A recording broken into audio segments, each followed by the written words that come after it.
For privacy reasons, names and places have been changed. This story is inspired by true events. On the late night of September 28, 2007, 21-year-old theater student Andrzej Novick left a celebratory cast party in Midtown Manhattan, headed for his subway ride home from the Times Square 42 station.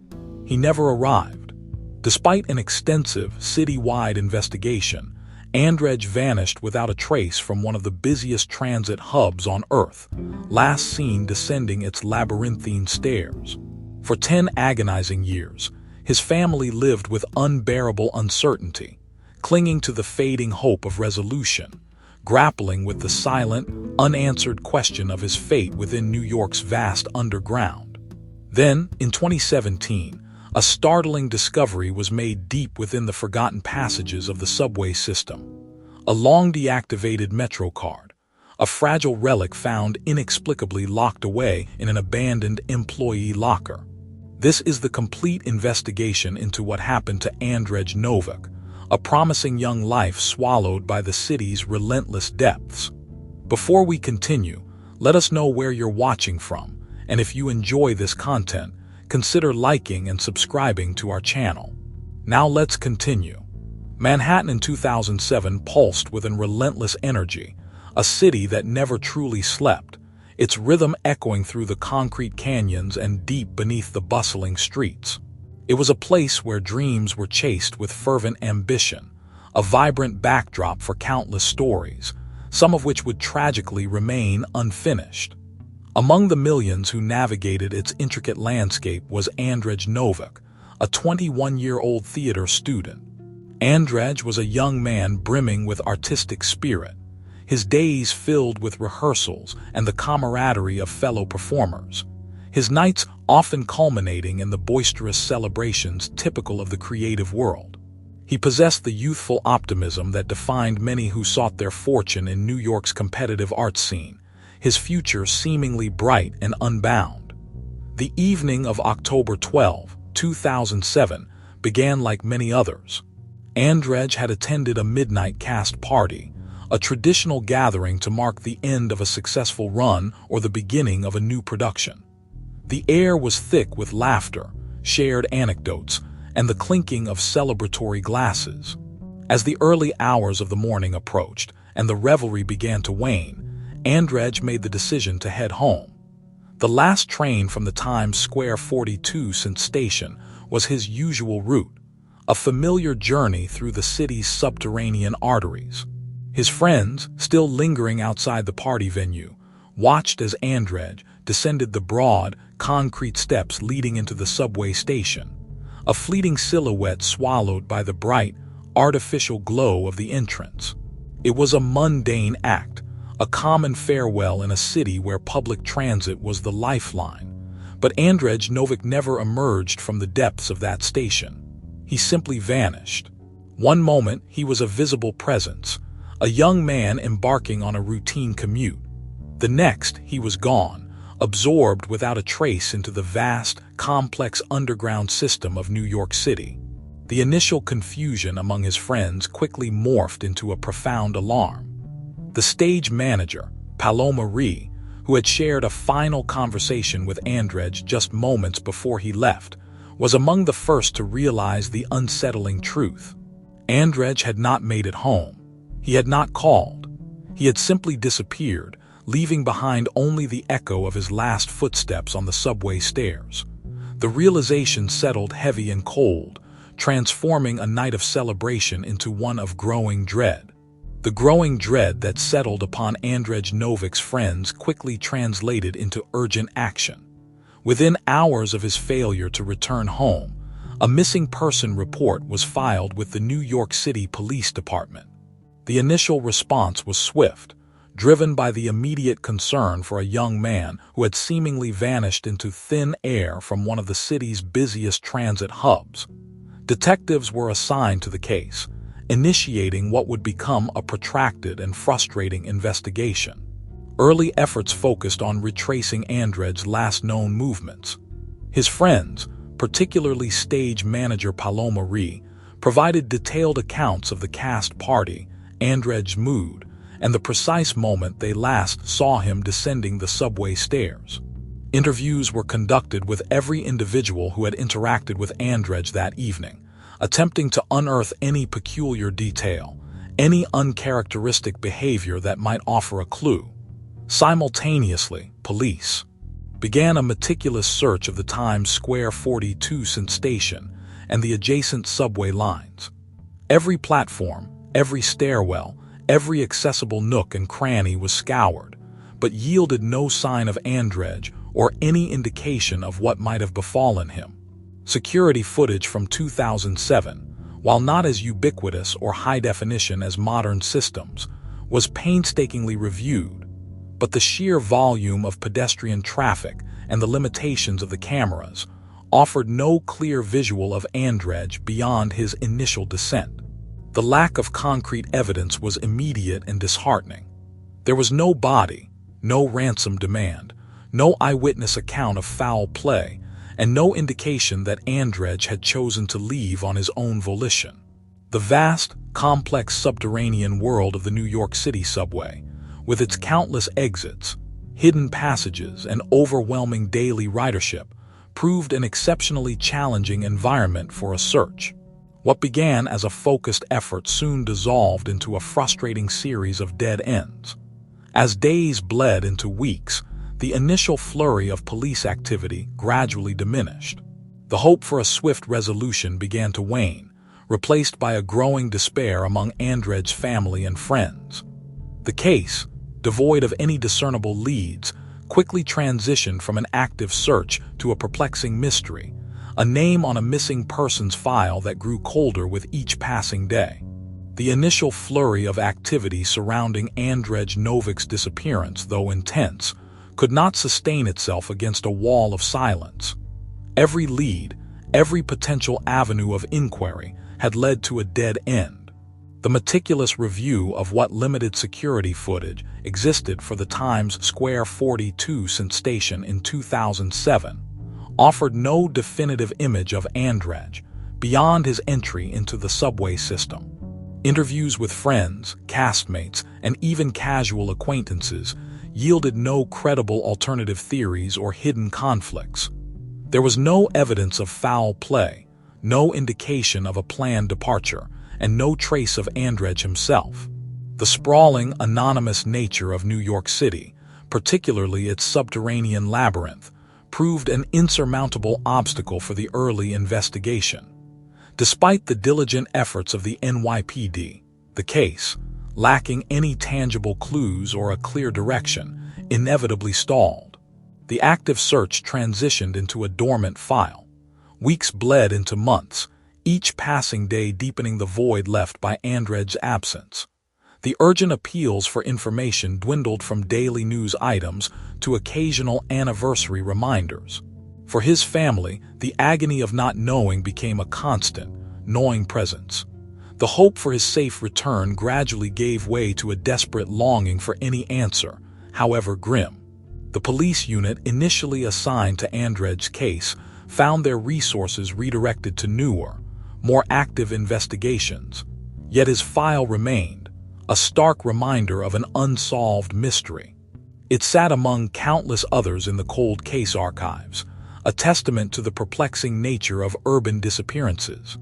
As months turned into years, Andrej Novik's name, once a source of frantic headlines, faded from public memory. The vibrant young theater student, full of promise, became a forgotten statistic to many, but never to those who loved him or to the dedicated, if stymied, investigators. Nearly a full decade passed without a single new development, a single clue to break the enduring silence. The case remained stubbornly cold, a decade-long testament to the sheer difficulty of finding someone who had simply vanished in plain sight, swallowed by the ceaseless churn of a metropolis.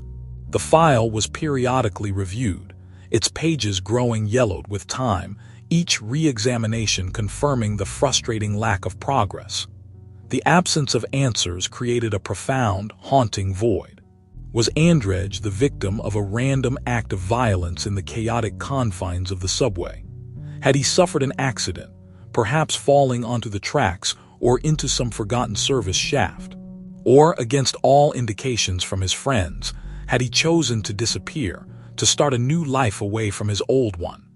The questions lingered, echoing in the minds of those who remembered him, each possibility offering its own brand of torment.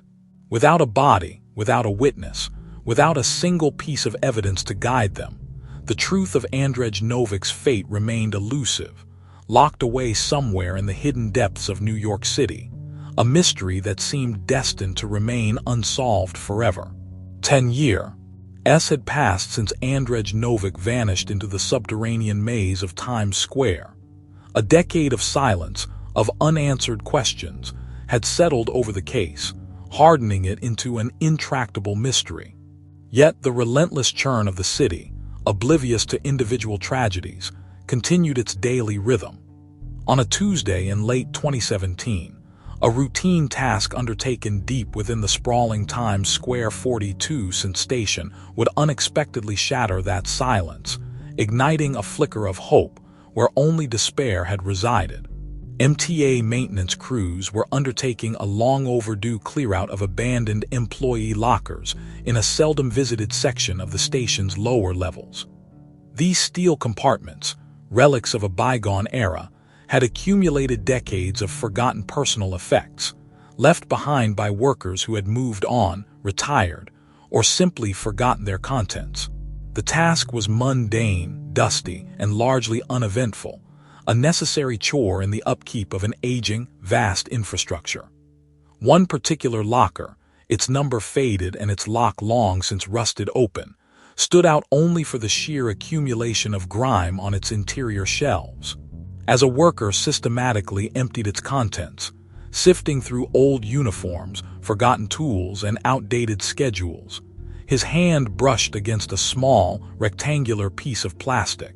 It was a MetroCard, its blue and yellow colors muted by time and disuse, its magnetic stripe worn. This particular card, however, was deactivated, its operational life long since expired. The worker, accustomed to finding such detritus, nearly discarded it with the rest of the refuse. But something about its placement, tucked away beneath a stack of old paperwork, prompted a second glance. The card, a ubiquitous symbol of New York transit, was logged as part of the locker's contents, a standard procedure for items that might hold any value or identification. When the inventory reached the attention of station management, and subsequently the NYPD, the significance of the find began to crystallize. The MetroCard was not merely an old piece of plastic. It was a tangible link to the very arteries Andrzej Novik was last seen entering. Its discovery in a long-abandoned locker, untouched for years, suggested it had been there for a considerable duration, potentially since Andrzej's disappearance. The location itself, within the labyrinthine confines of the Times Square 42 station, was the precise nexus of his vanishing act. After a decade of painstaking, fruitless investigation, the deactivated MetroCard became the first concrete piece of evidence to emerge from the cold case. It represented more than just a forgotten artifact. It was a silent witness, pulled from the depths of the city's forgotten spaces. The card, a common object, suddenly held the potential to unlock a 10-year mystery, breathing an unexpected and urgent new life into the long-dormant investigation into Andrzej Novik's disappearance. Hope, long extinguished, began to tentatively re-emerge for those who had never given up searching. The deactivated MetroCard, a small, unassuming piece of plastic, shattered a decade of silence surrounding Andrzej Novik's disappearance. Its unexpected discovery in a long-abandoned locker within the Times Square 42 station immediately triggered a full re-engagement of the cold case. Detectives, some new to the unit, others revisiting a file they had once shelved in frustration, approached the mystery with a renewed sense of urgency and purpose. The MetroCard was not merely an artifact. It was the first tangible link to Andrzej's last known location in 10 years, transforming a dormant file into an active, high-priority investigation. The first crucial step involved meticulous forensic scrutiny of the MetroCard itself. Modern forensic science, significantly advanced since 2007, offered a new arsenal of techniques. Every square millimeter of the card was examined under specialized lighting and magnification. Experts painstakingly searched for any latent fingerprints that might have survived the passage of time, any fibers or hairs that could have transferred onto its surface, and most critically, any residual biological traces such as skin cells or oils. The hope was that Andrej, or someone connected to his disappearance, might have left behind an imperceptible signature. To contextualize the discovery and navigate the complex history of the sprawling subway station, investigators turned to external expertise.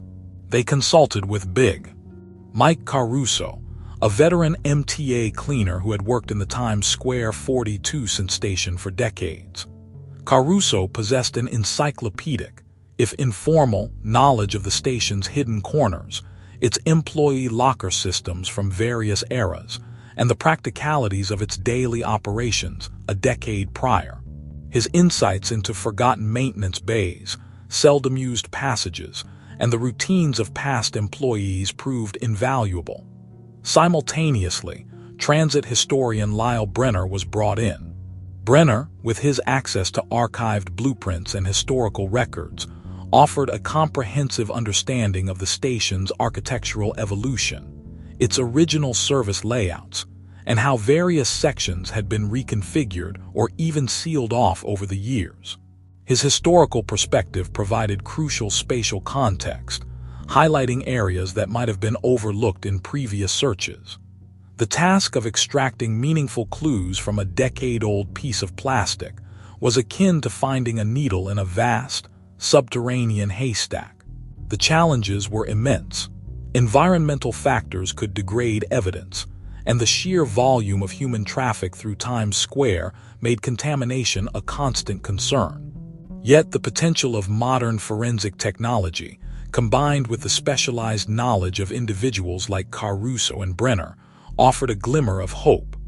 The MetroCard, once an everyday item, now held the promise of unlocking a 10-year mystery, a silent witness waiting to reveal its secrets. The painstaking forensic examination of Andrej Novik's MetroCard eventually yielded a critical, almost imperceptible discovery. Despite a decade of exposure and the card's inactive status, advanced laboratory techniques were able to detect residual traces of skin oil adhering to its surface. This microscopic film, a silent testament to human contact, became the focus of intense scrutiny. Scientists meticulously extracted and analyzed the minute organic compounds present within the oil, searching for any unique markers that might differentiate it from the countless other substances found in a bustling subway environment. The analysis produced an astonishing result. Within the residual skin oil, forensic chemists identified minute quantities of a highly specific and remarkably rare hand cleaner. This was not a commercially ubiquitous product. Its chemical signature was distinct, pointing to a specialized industrial formulation. The rarity of the cleaner immediately elevated its significance, transforming it from a mere contaminant into a crucial piece of evidence. Investigators, now armed with this unique chemical profile, launched an exhaustive search through MTA procurement records from the period surrounding Andrej's disappearance. Their efforts, combined with invaluable input from Big Mike Caruso, who remembered the specific supplies used in different areas, quickly pinpointed its source. This particular hand cleaner, they discovered, was used exclusively at one specific maintenance bay within the sprawling Times Square 42 station complex. This revelation dramatically narrowed the scope of the investigation. The vast, anonymous labyrinth of the station suddenly had a focal point. Using historical blueprints provided by transit historian Lyle Brenner, detectives located the precise maintenance bay. It was situated within a section of the station that had undergone significant renovations and reconfigurations over the years. Brenner's historical knowledge proved indispensable, guiding them to a long-shuttered mezzanine area, an upper level that had been sealed off from public access and largely forgotten for decades. Further exploration of this disused mezzanine, guided by the knowledge of where the rare cleaner was once utilized, led investigators to a nondescript wall. Behind what appeared to be a standard utility panel, obscured by years of grime and disuse, they discovered a hidden service door. This concealed entrance, seemingly untouched for years, represented the profound breakthrough the case had desperately needed. It was a physical link, a tangible portal, connecting a decade-old cold case to a specific, forgotten corner of the subway system. The MetroCard, a common artifact of urban life, had, through meticulous science, led them directly to a place where Andrzej Novik's decade-long mystery might finally be unraveled. The silence of 10 years was about to be broken, the hidden door promising to reveal the answers locked within its T10 confines. The moment investigators finally breached the hidden service door in the shuttered mezzanine was charged with a decade of unspoken questions. The air beyond the rusted panel was still, thick with the dust of 10 years, undisturbed by the city's relentless pulse. What they found within confirmed their gravest fears and simultaneously provided the long-awaited answers. Tucked away in a forgotten corner, partially obscured by discarded equipment and construction debris, were the skeletal remains of Andrzej Novik. The scene was a tableau frozen in time, preserving the final moments of a young life. Forensic specialists meticulously processed the area, uncovering personal effects consistent with Andrzej's belongings from 2007, including fragments of his theater student ID and a distinctive silver ring. The evidence, meticulously pieced together from the scene, the MetroCard and the historical records, allowed investigators to reconstruct the tragic sequence of events. It appeared Andrzej, after descending into the subway, had either become disoriented or, in a moment of youthful curiosity, had inadvertently accessed an unauthorized service corridor leading to the mezzanine. There, in the poorly lit, confined space, he encountered an MTA employee, the individual whose skin oil, bearing traces of the rare hand cleaner, was later found on Andrzej's MetroCard. The precise nature of this encounter, whether an accident or a brief, panicked altercation, remains obscured by time and the absence of direct witnesses. What is clear is that a tragic incident occurred, resulting in Andrzej's death within the hidden mezzanine. In the immediate aftermath, the employee, likely in a state of profound panic, made the decision to conceal the incident. Andrzej's MetroCard was taken or dropped during the encounter, then collected by the employee and later hidden in the long-abandoned locker, a desperate attempt to sever any connection to the tragedy. The hidden service door was subsequently secured, effectively sealing Andrzej's fate and his secret within the forgotten confines of the mezzanine for a decade. For Andrzej's family and friends, particularly Paloma Ree, the discovery brought an agonizing mix of relief and renewed grief. The decade of torturous uncertainty was finally over, replaced by the grim clarity of truth. Though the outcome was tragic, the resolution offered a path towards closure, allowing them to finally mourn and lay Andrzej to rest, 10 years after his vanishing. The case of Andrzej Novik stands as a testament to the extraordinary power of modern forensic science and the unwavering persistence of investigators. A single, deactivated MetroCard, almost discarded, became the silent witness, its microscopic clues leading through a labyrinth of time and forgotten spaces. The rare hand cleaner, an industrial detail, proved to be the specific thread that unraveled a decade-long mystery, highlighting how even the most mundane objects can hold profound secrets. Andrzej's story serves as a haunting reminder of the hidden complexities within our urban environments, the unseen corners beneath our feet that can hold untold narratives, and the enduring human quest for answers, no matter how long the wait.